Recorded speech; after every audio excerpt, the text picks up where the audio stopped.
Where is he? Has anyone seen him? Red leader to all teams. Has anyone seen AB? Over? Not here. Do you know where AB is? AB? Have you seen AB? Hey guys, excuse me. Can I get through, please? Thank you, thank you, thank you, thank you, thank you, thank you. Do you know where?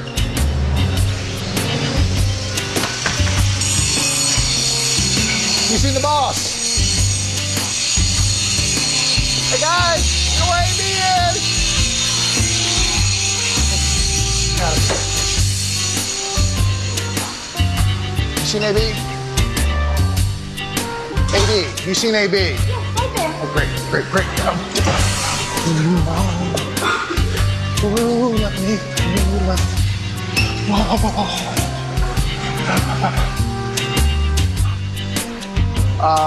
Boss, we're supposed to be shooting now. What am I gonna do with this thing? I still think the salad's a good idea. Oh, it's been done to death.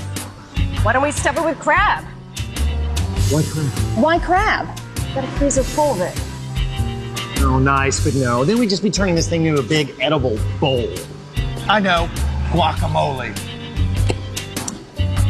We did that in the dip show. We can't do that again? That's it. I give up. I give up.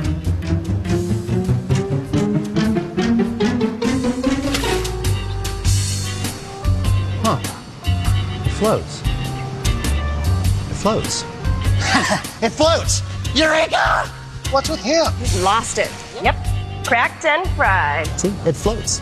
Well, don't you get it, kids? Name something that floats. Ducks. Small rocks. Witches. Well, yes, all those things float, but what I'm thinking of is fat. See, this avocado is 16 to 20% fat. Heck, that's not that different than an egg. Do you know what this means? This means that if we can just move beyond our own prejudices, we'll find that the avocado is more than guacamole in the making. It's goodies!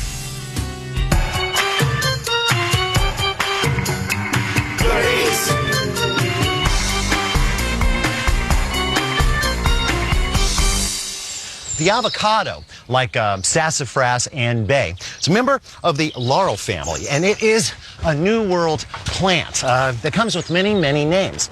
The Incas called it palta. The Mayans in Guatemala referred to it simply as on, and Brazilian tribes called it onchon. Today, the French call these little guys l'avocat or l'avocat, depending on how bad your French is. It's a word that means lawyer. Now, they do this because the Spanish call it by their word for lawyer, or abogado. Now, the Spanish call it that because when Cortez and his crew crashed Montezuma II's party back in, I guess it was 1519, they couldn't say the Aztec word for avocado, which is aguajado, which I can barely say. So they used the word that sounded the closest to them. But here's the beautiful irony. In Aztec, aguajado doesn't mean lawyer. It means testicle. Although there are hundreds of specific varieties of avocado, there are only three major types: West Indian, Guatemalan, and Mexican. And all of the avocados commercially grown in the United States are hybrids of those types. The two most common are the bright green Fuerte, which is grown mostly in Florida, and Hass avocados, which are combinations of Mexican and Guatemalan, and they make up about 95% of the California crop. Pretty. I'll be back for the rest of you guys. If you've ever wondered why avocados are a little on the pricey side, consider this. It takes 13 months for this little bitty berry to become a mature fruit. Now notice, I did not use the word ripe. That's because avocados never ever ripen on the tree. They actually have to be picked before that can happen. Now this is actually a good thing for growers because it means they can literally store fruit on the trees for up to 7 months. And that is why avocados are available year-round. I'll see you guys in about 2 weeks. Here's another fun avocado fact to know and tell. all Haas trees, all the millions of them, share a single mother. A very famous tree that recently died. It was planted as a sapling in the backyard of a Whittier, California postman named Rudolph Haas in 1926. Now, as this tree matured, it produced prodigious amounts of a rich, flavorful fruit that was so much better than all the other avocados in the area that Haas finally got wise and patented the actual variety in, I think it was 1935. Now, how do you produce zillions and zillions and zillions of plants from one tree without it changing at all? Well, let's put it this way. Those bumpy green guys have a lot in common with another bumpy green guy. Frankenstein's monster.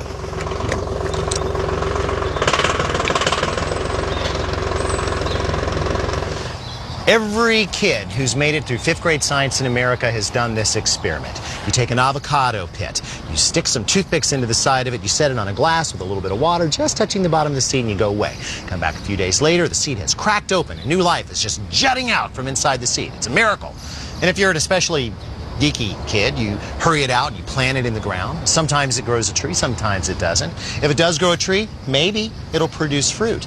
But the fruit will be unpredictable. That's because avocados, like people, produce sexually. So the offspring has characteristics of both parent organisms. Now, this is not really a good thing for commercial nurserymen because, in this case at least, we're trying to reproduce one particular tree with a few improvements zillions and zillions and zillions of times. The answer, of course, grafting. A modern miracle that's, well, not really that modern since the Chinese invented it about 1500 BC or something like that. Simply put, you take a plant that has root characteristics you like, you whack it off, you take a little piece of the plant that you want to copy, you shave down the sides, cut a V in the original, and just stick that new plant right down in there. You wrap the whole thing up with a fancy rubber band, and the plant will become whatever piece is on top.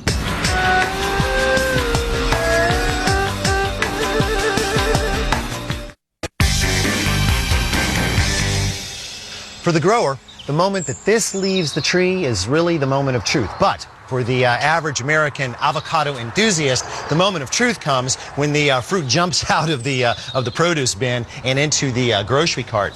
Now, shopping is a little bit tricky. There are some basic rules. All avocados, regardless of ripeness, should be heavy for their size and relatively blemish-free. There can be a few marks. I mean, that's no big deal. But any tears or soft, mushy places, that's a bruise. You want to avoid that.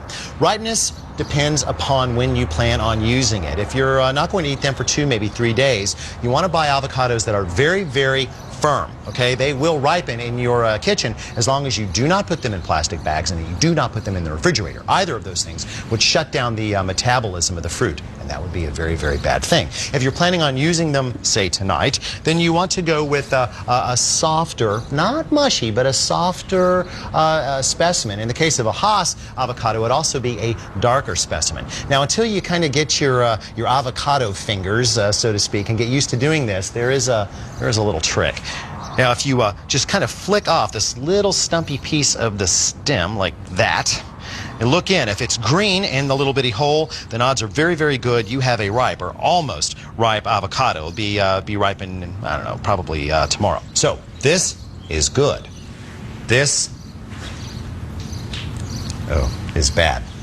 I'll probably have to pay for that. Oh, I should mention that there is but one fruit that contains more oil than avocados. Olives. And just as you can squeeze a lot of oil out of these guys, you can also get oil out of avocados. In fact, avocado oil is one of the best oils for your heart on the face of the earth, and also has a very high smoke point, over 500 degrees, so it is perfect for stir fries and sauteing. How you decide to store your avocados at home will depend greatly upon their stage of ripeness. If, for instance, your avocados have a couple of days to go, you're going to want to leave them out at room temperature, but you don't want to pile them up on each other like this in a bowl. Literally, this little bit of pressure can actually bruise them as they ripen. The answer will be found at your local coffee shop, probably for free. These recyclable paper beverage holders are the perfect places to stash ripening fruit. There, not pretty, but efficient. Now, if the avocados in question are actually ripe, then the refrigerator is a fine idea, because although the cold in here will prevent unripe avocados from ever reaching their peak condition, it will also slow the spoiling process in fruits that are already good to go. Although we have dealt with disassembling avocados on this program before, if my friends who work in emergency rooms are right, it is a lesson worth repeating. Here's how it goes. Lay the avocado down and take a nice big knife and literally roll across the longitude. Okay, notice I'm not doing this in my hand, I'm doing it down on the board. Now, if the avocado is ripe, you should be able to easily twist it apart. Put this side face down, more on why later, and now removing the pit is easy. Just pop it with the heel of your blade. What's wrong with this picture? Sharp, terrible, sharp knife, soft pink fingers. Don't want to do that. Always protect your hand with a mitt or a towel. There. Now we can safely do this. Just take the knife, kind of pop it, twist to dislodge, and the seed will pop right out. Pinch the blade between your thumb and forefinger, and the pit will pop right off. But don't throw this away. No, it can give you hours of fun. Just stick 3 toothpicks into the pit thusly and place it with the little button down, that's the root, you know, into a bowl of water. You'll have a tree in no time. Now, the best way to get this meat out of here is to use this soup spoon, thusly. Simply dig your way gently around the outside. You can see I'm turning the avocado and the spoon, and the meat will pop right out, leaving you a lovely cup that you can use as a, well, nothing really. Now, straight down on the board, and you may cut it up however you like. Now we've gone and done it. We've pulled the pin on an edible hand grenade, because at this very moment an enzyme called phenol oxidase is introducing another chemical inside the flesh, a valuable antioxidant in the phenol family, to oxygen. The oxidation of the phenols will result in a very rapid browning. Don't believe me? Take a look. Well, it doesn't really happen that fast, but hey, this is a half-hour show. Although many strange and unusual home cures have attempted to prevent this, if you really want to stop the browning, you only have 2 choices.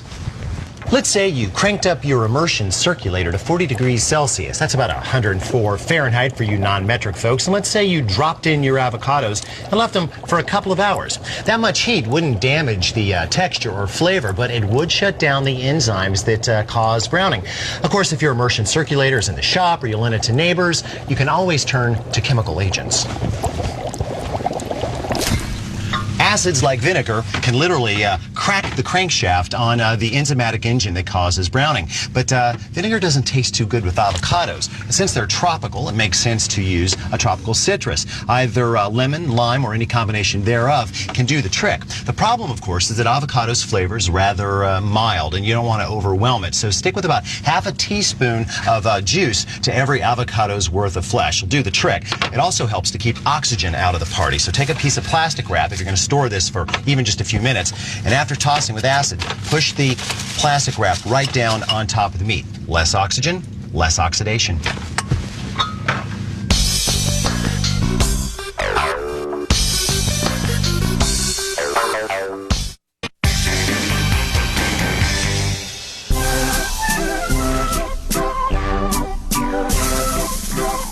Besides salt and pepper to taste, our first experiment will require 1 tablespoon of freshly squeezed lemon juice, 1 clove of garlic minced, 2 teaspoons of dried cumin, 1 tablespoon of chopped cilantro, 2 ounces of unsalted butter, and 6 ounces of ripe avocado meat. Now, you don't want to harvest the flesh from these until the very last moment, which would be now. Those go in last, clamp on our lid, and pulse to combine. Now, you might be wondering, why in the world do I need to use butter if I've got all the wonderful fat in avocados? Well, the truth is, I need more saturated fat than the avocados can offer. That's because I want this butter to set up solid and then melt very slowly and smoothly. The only thing that can really do that is butter. So we'll use butter. Now, once you've got this almost worked into a paste, go ahead and add a few pinches of salt and a few pinches of pepper. You can always add more later. Slide in a piece of parchment paper or wax paper and deliver your guacamole butter right into the middle of the vessel. Get as much of it, of course, as you can. Then simply fold over one edge to the middle. Keep one hand here. Take the edge of your pan and slowly squeeze outward. There, till you get a nice log shape. Then carefully roll up the rest of the way, twist the ends, and chill. This will keep nicely in the refrigerator for about 2 weeks. When you need some, just cut it off and then push the paper back over the end. Now, if you want to look at long-term storage, then you're going to need to think about your freezer. And you'll need to wrap the butter in at least 2 layers of plastic in order to keep out any funky flavors. Application possibilities, nearly endless. I put this stuff on just about everything that comes off of my grill, from pork chops to bread to tomatoes to corn, salmon, burgers, you name it. Now that's good eats.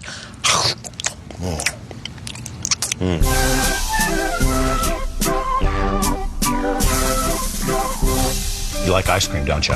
Yes. Yeah, sure you do. I like avocados a lot. You want to buy? You know, in some parts of the world, they eat avocados for dessert. Yeah, they do. In Brazil, they chill them and they mash them up with sugar and milk and eat them like a milkshake. In Indonesia, which is this island far away from here, they mash them up with coffee and eat them for dessert. Even little kids like you eat them. Is all that stuff true? Yes. Do they mash them up and they eat them like milkshakes? Yes, they do. They eat them like milkshakes. You want some? It's good for you. Oh, fine. Fine. You want ice cream? I'll get you ice cream, kid. The way I see it, the linchpin ingredient in great ice cream is the egg. Protein, emulsifiers, fat, it's got everything you need for creating a creamy, rich texture. But check this out. 3.5 ounces of the green stuff gives us a little over 2 grams of protein, 16 grams of fat, and it still contains 6.3 grams of carbs for flavor and sweetness. So the trick to using avocados for ice cream is to think of them as eggs. They're even shaped the same. Coincidence? I don't think so. Touch it your favorite blender and toss in 12 ounces of avocado, 1 tablespoon of freshly squeezed lemon juice, 1/2 cup of sugar, 1 cup of heavy cream, and 1 1/2 cups of whole milk. Right down the barrel. Lid that up and put the spurs to it. The colder this mixture is when it hits the churn, the better the texture of the final ice cream will be. So park this in your cooler for at least a couple of hours before you take it for a spin. Break out your favorite ice cream maker and assemble its inner workings thusly. Clamp it on and get it running before you retrieve the mix.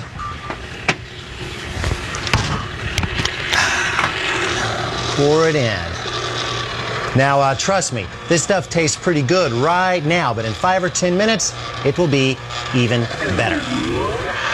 There. This has taken in about all the air that it will take, and all the crystals that are ever going to be formed in there are there, but it's still kind of soft. Has an excellent soft serve consistency and tastes oddly like avocado, and yet that's a good thing.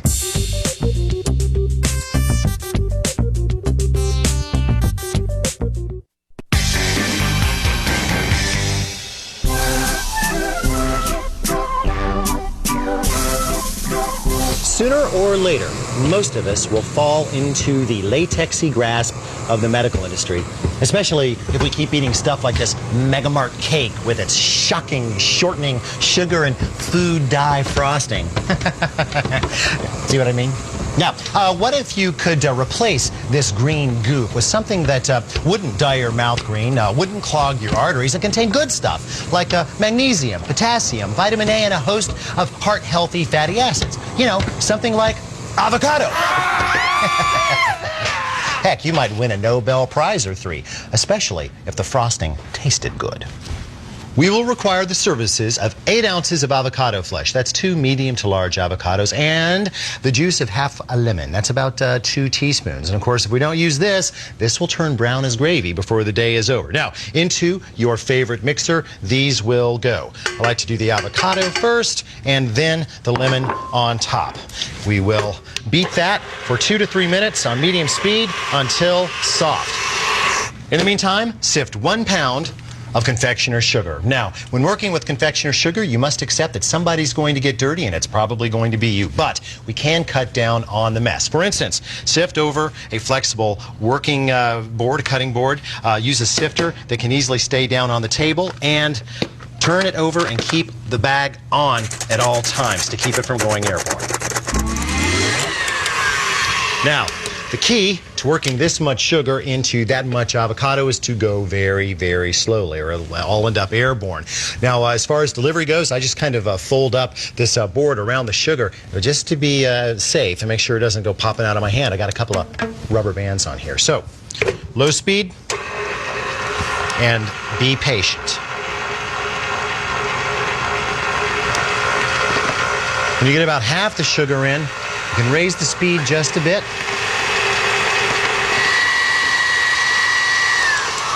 There, now turn the motor down to stir, or its lowest setting, and add the last flavorant.